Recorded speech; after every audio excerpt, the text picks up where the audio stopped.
I mean, it's the only way I saw it used. Maybe others have seen it. Now, there are a few things to be said. In the first place, who is this Chaerephon? He gives his etymology, his genealogy, or he gives you an important statement about him. Yeah, somehow friend of both sides. Well, he was an opponent, he says, of the 30. He was the Democratic Party. I mean, this is a nice political thing. He takes as his man, he refers to not the Alcibiades or the Critias, but the enemy of Critias, yeah. And that was his companion, as you can say, from a political point of view, that's clever. And this Chaerephon went off to Delphi. And asked whether there was anyone wiser than Socrates. And the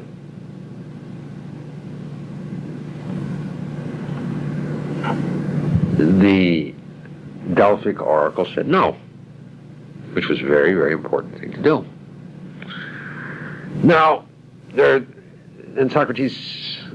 leads to Socrates' famous Delphic quest, in which Socrates tries to prove he is not the wisest man.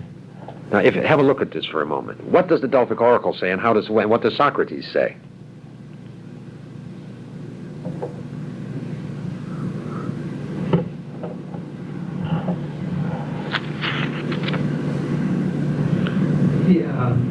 The Delphic oracle says that there's no one wiser. Socrates puts the thing up, am I even wise? No, but he goes further, but he's ended up by saying he is the wisest man. Oh, yeah.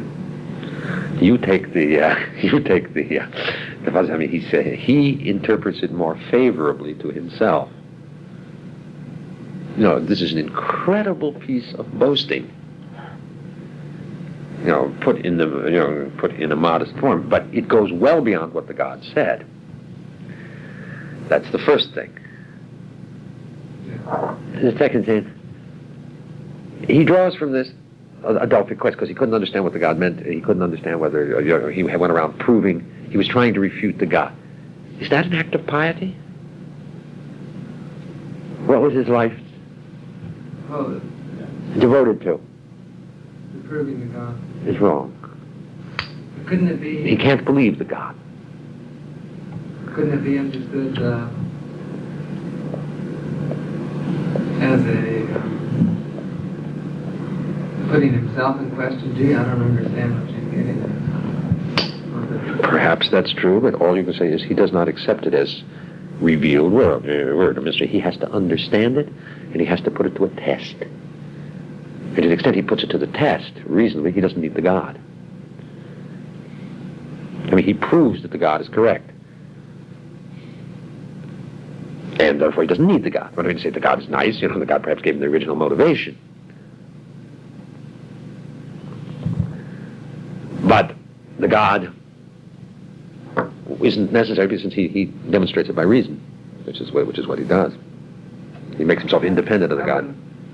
Thought of it more in terms of since the background of the accusation was that he was a pious atheist.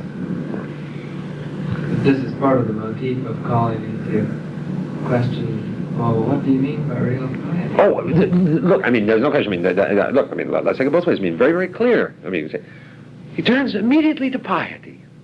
Yeah. What he does is God-given, and he attaches it to God. So it's a very pious thing to do. But then if you look closely, the first thing, he changes what the God says to make himself greater than what the God said. Secondly, he tries to refute the God. He even uses that. Isn't able to, but becomes independent of the God. His reason can corroborate the God. He'll only believe the God if it fits his reason. And his reason is sufficient. I mean, there's no mystery. He doesn't have to accept the God's commandment, or he has an instrument for deciding on whether the God is right or wrong. So you can say, in the very act of declaring his piety, he at least renders that piety questionable. That's all I'd say. Both things are there. Do you see what I mean? Yeah, I do. I understand what you mean. Well, I think you'll see that the text. Let me. Well, I'm going to go on. You see, the interesting thing is, you have to ask yourself, There are two or three questions you have to ask yourself in this. You see, this famous Delphic quest, this is what Socrates is known for, this public thing, he's sent by the Delphic god.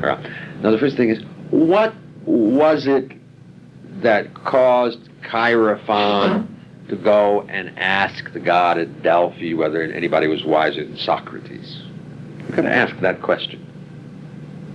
You understand the reason why. I mean, to say, you wouldn't ask, why the janitor. You wouldn't go to the Delphic god and ask, why is the janitor, or is the janitor wiser? Socrates must have been famous for something. But what was he famous for? Since what he says he's famous for is what came afterwards. What was he famous for before? I didn't understand what he says. Well, no, you see, all that he's famous for is what comes out of the... You see, Socrates is famous for the Delphic quest. He says that's what caused him trouble. But the question you have to ask yourself is, what was he before the Delphic quest? I would suggest there's a pre-Socratic Socrates, as it were, and that he probably was an investigator of the things in the heaven and under the earth. You understand what I mean to say? That there was a transformation of Socrates, and somehow that finds its enigmatic formulation in the Delphic quest. He paid more attention to human things than did the pre-Socratic philosophers. But that came afterwards. And as suggested in the Phaedo, there are purely philosophic reasons for that, by the way. This investigation of the famous Delphic quest. Now, I wouldn't put that, of course, into the first quest, but into the first statement, because they don't know anything about the Phaedo. But the Delphic quest. See, the Phaedo for me is the situation that Plato seems to be showing that whatever is true about the religiosity or spirituality of Socrates, some of his interlocutors certainly aren't. Yeah, well, without going into the video, I mean, it's just in that statement he explains in perfectly reasonable terms why he turned to the human things, because the pre-Socratic philosophers could not make the distinction between cause and condition. That they were unable, that they were necessarily reductionist, or that kind of thing, you see. So, I mean, there was a Socratic turn to the human things. Here he doesn't talk about the turn, he talks about his concentration on the human things as a result of the Delphic quest, which is a kind of moral religious quest, you see. But in the very formulation of that moral religious quest, it's called into question. So it's obviously, maybe it's true, but it also has a very great rhetorical function within the context here. You see, Socrates is throwing up an extraordinary smokescreen here, with the way in which he sets up this charge. It then allows himself to become the Delphic figure, and then of course he becomes a divine object. Yeah. And so it's no longer the atheist against the piety of the city; it's the impiety of the city against the divine gift, and it's an extraordinary rhetorical tour de force. No.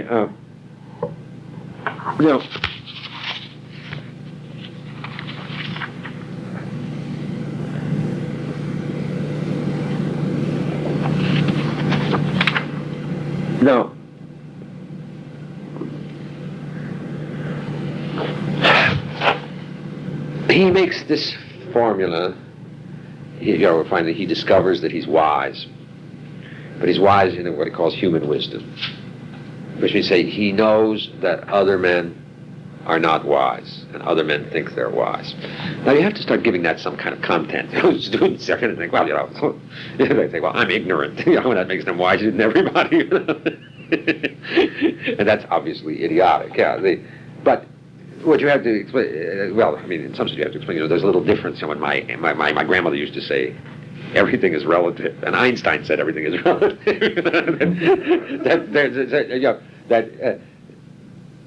The fundamental point is that everybody really is sure about certain kinds of things, and Socrates recognizes fundamental doubts. We'll have to see about that, but it's only on the basis of also having a certain fundamental kind of knowledge. A paradoxical way to formulate it is this, paradoxical, but I think absolutely correct.